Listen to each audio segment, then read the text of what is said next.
Hello everyone. In my sample question series on financial economics, I have already shared the sample questions for Unit 1 and Unit 2.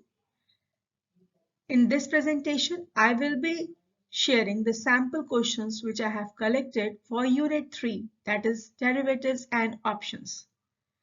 In the same manner, first of all, I will be discussing the syllabus, then the sample questions which are collected by me, and the third part will be the previous year's question paper on this topic.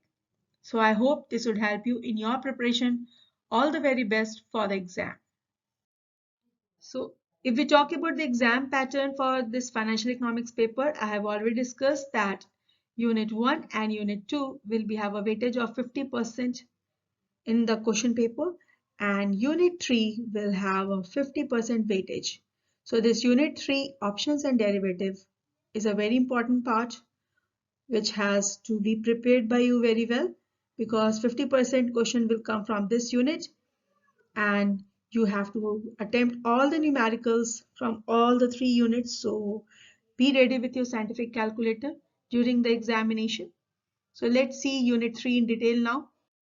So in Unit 3, you have to study options and derivatives. So first I will be discussing the syllabus of Unit 3, then the sample questions which I have collected from the syllabus, and then I will discuss some previous year's questions paper to give the idea how the question comes in options and derivatives. So let's find out. So coming on to the syllabus of Unit 3, where you have to study the introduction to derivatives and options, forward and future contract, options and other derivatives. So here you will be studying futures, where you have to study the future and the forward price, the stock index future and the use of future for hedging, whereas the interest rate future and duration based on hedging strategies are given in asterisks, which implies that these topics will not be examined for your final exam. So starting with the sample questions from Unit 3, the first part is on futures, where you have to study the mechanics of future market. So the questions are: explain the convergence of future price to stock price. Next is explain the concepts of margin requirement. So there are three types of margin: initial margin, maintenance margin, and variation margin. So please learn that. Then difference between forward contract and future contract. So to find this answer, you can also see my video derivative part 2 series. That would help you to find the answer of these three questions. Next is hedging strategies using future, where you have to study: is hedging profitable? Give arguments for and against hedging. So on this topic also I have created a videos. You can see these videos and learn from it. Then what do you understand by basis risk? How to avoid the basis risk? A very important question. What do you understand by the choice of the contract, and what is cross hedging? Very important part of the syllabus. So next is the short note on minimum variance hedge ratio, optimum number of contracts, tailing the hedge, perfect hedge and its characteristics, and hedge effectiveness. So either the question will come from this part as a short note or a numerical question, or a long question on cross hedging, where you have to mention all these points. Now coming to the next part, determination of forward and future prices. The important questions are: explain the difference between investment asset and consumption asset and their forward prices. Next, explain the future price of stock indices and explain the concept of index arbitrage. So you can see many questions on index arbitrage, so prepare it well. Next is explain the impact of income and storage cost on future price of commodity. Again, an important question. and a short note on convenience yield, cost of carry, and short selling. So these all are very important. Prepare it well. So let us see some previous year questions on futures. You can see the questions were on basis risk, hedging, perfect hedge, what happens then minimum variance hedge ratio is 1, explain minimum variance hedge ratio equal to 1, what does it imply, and a numerical question on hedging.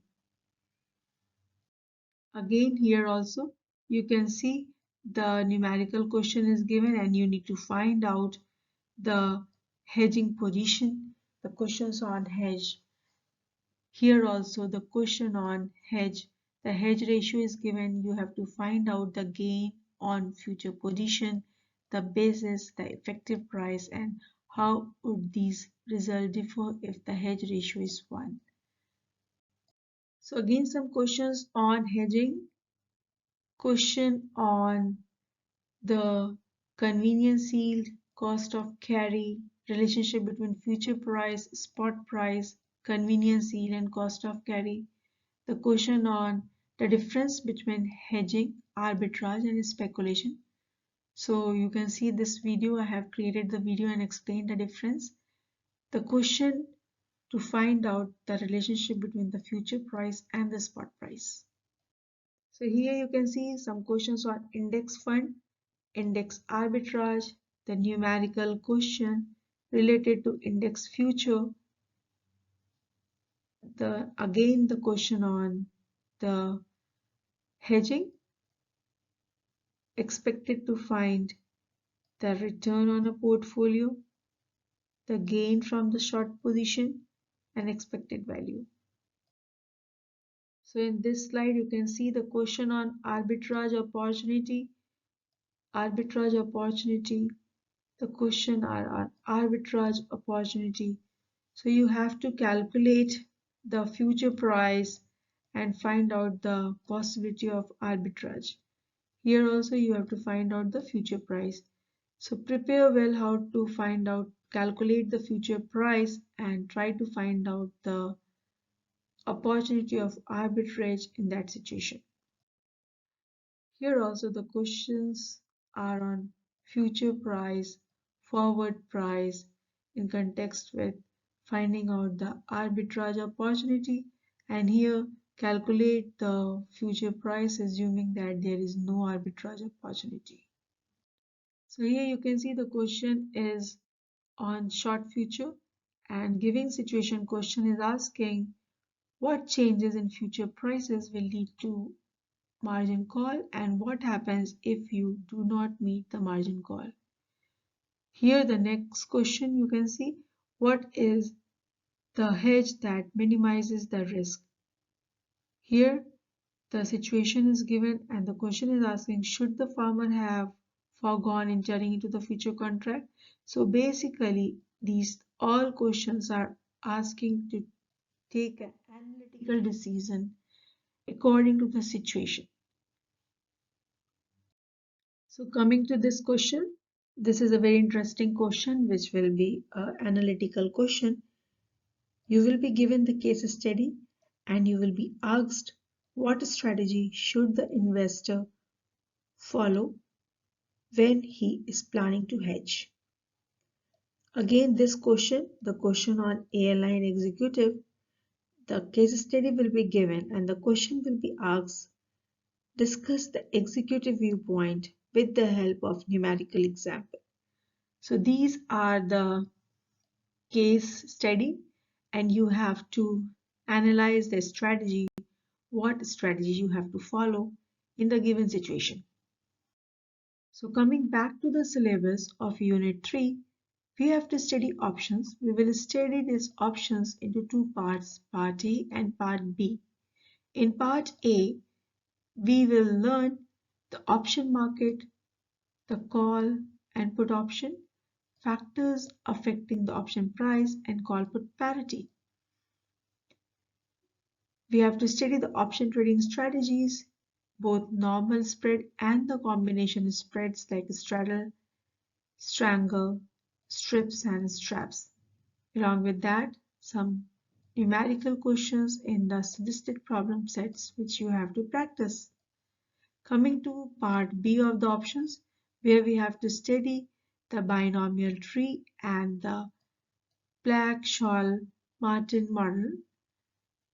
You can see that ITO lemma and the Greek letter are given in asterisks, which means that the topics given in asterisks will not be examined in the final exam. So now let's see the sample questions on the options. The first question is difference between options and futures. Next is difference between American option and European option.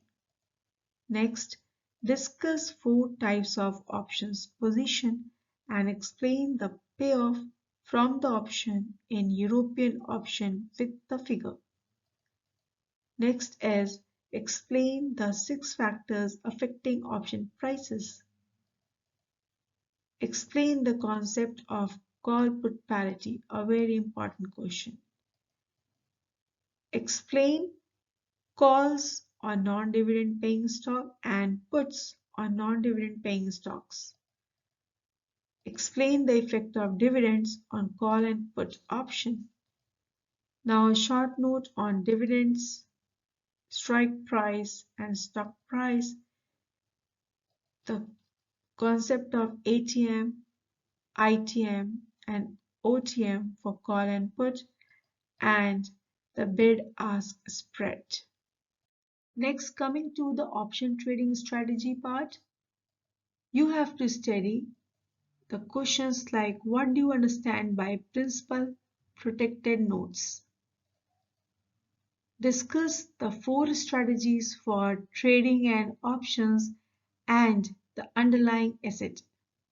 Or it can be written as writing a covered call, reverse of writing a covered call, protective put strategy and reverse of protective put strategy. This together is said as trading an option and the underlying asset. So I have created a video on this. You can refer to that video to learn this question. Now come the spreads, the bull spread, the bear spread, box spread, butterfly spread, calendar spread.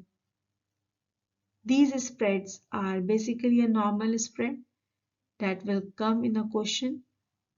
The numerical question can also come on it where you have to draw the figure and the payoff table and then find out the answer.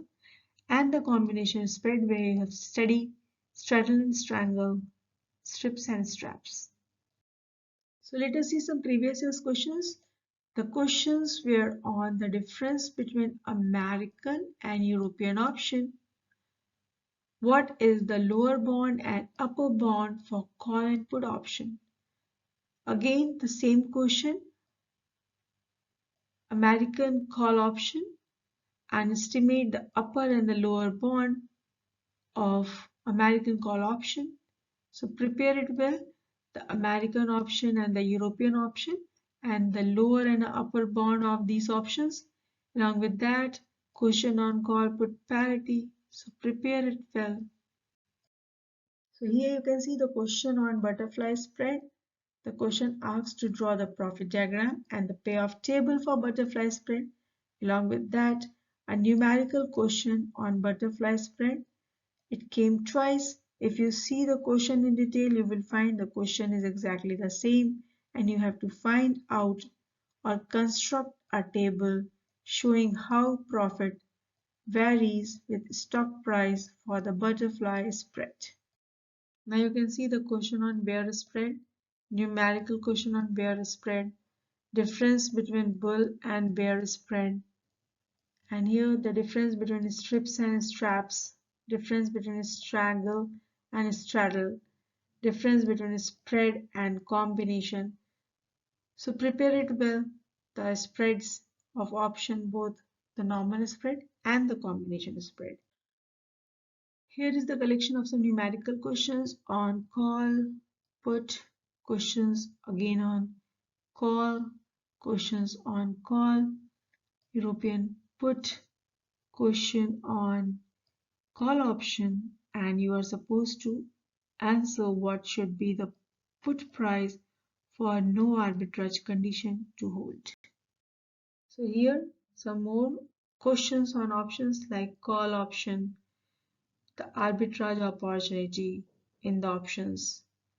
Then you have a put option, again the question on the European put option. So prepare it well.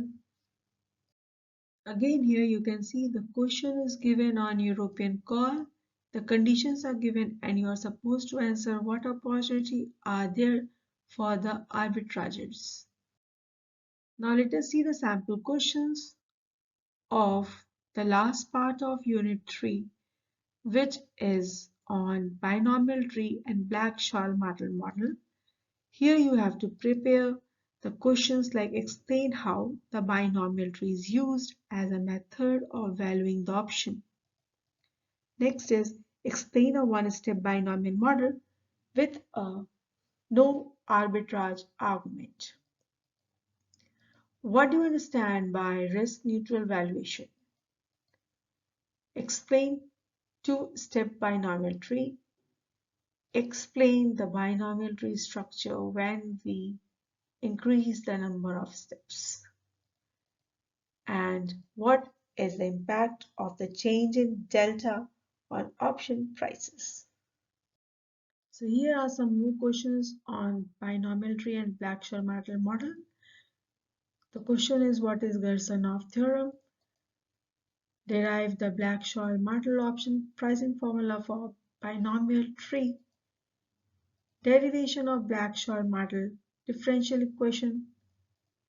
Explain the Black-Scholes model pricing formula and what is implied volatility. So coming on to the question on binomial tree, the question was explain and illustrate a one-step binomial approach to value a European option. Another question on binomial tree is stock price is currently rupees 20 and it is known that at the end of 3 months it will either go up, so there is a condition either it go up or it will go down. We are interested in valuing the European call to buy the stock at rupees 21. So draw one step tree stock and option price and calculate the current value of the option. So now I wish you all good luck on your exam. Give your best shot on it. I am confident that you can make it. My best wishes are with you. Thank you so much.